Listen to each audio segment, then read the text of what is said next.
ang Hapon ng Pinoy. GMA Afternoon Prime.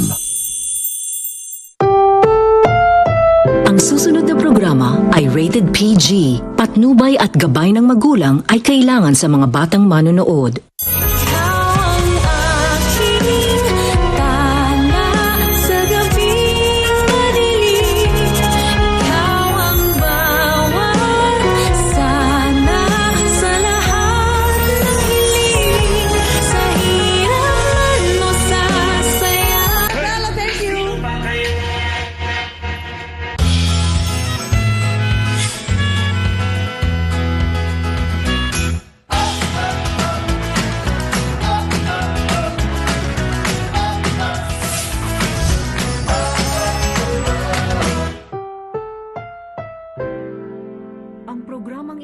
Ay rated SPG. Striktong patnubay at gabay ng magulang ang kailangan. Maaaring may masiselang tema, lengguwahe, karahasan, sexual, horror o droga na hindi angkop sa mga bata.